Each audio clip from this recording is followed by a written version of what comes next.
Look at these doors. They are a wreck and they have to go. And they want it done the exact same way. Those are not double doors. The one on the left is fixed. The one on the right is active.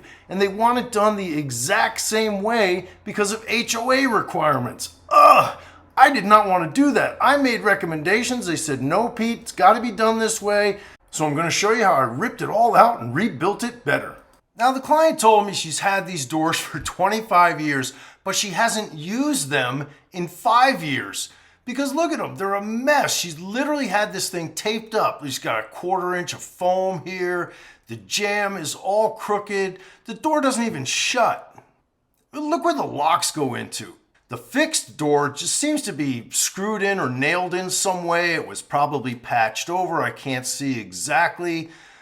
I hate this threshold, but I don't want to tear it out and get into any sort of waterproofing or liability issues. So we're going to modify this thing and do what we can.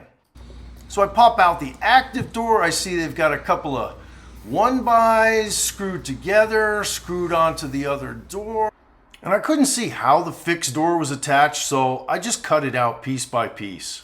Now with everything gone, nails, screws, debris out of there, we're starting with a clean slate. First thing I want to do is cut these ridges off of this threshold so I can get something flat and level down there.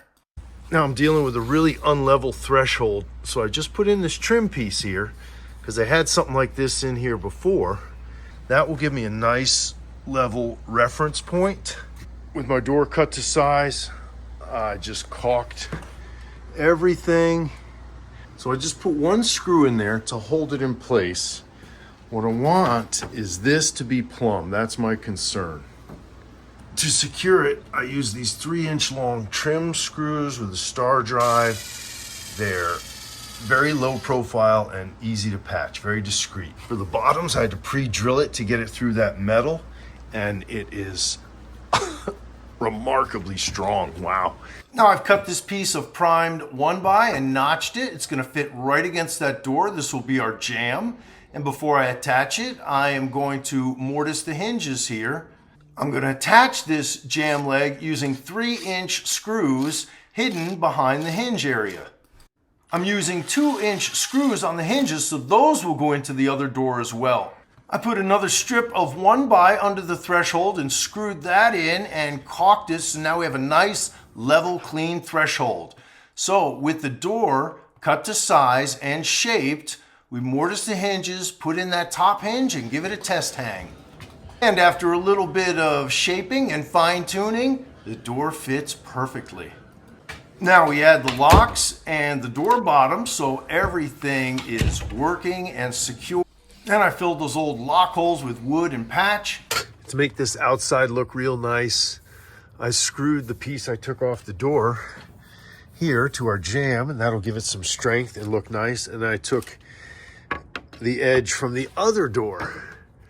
And we're gonna put that right over it as a beautiful cap. Look how nice that is. Now we're gonna add the heavy duty door set with beautiful weather stripping on it. This is gonna be great. You wanna lock the deadbolt, push it up against the door snugly, don't jam it, and then put in your screws. I do the top side first, then the strike side, then the hinge side. And we caulk everything outside as well so it looks beautiful. Then I put in new cove molding, patched all of our screw holes, caulked everything, and look at this.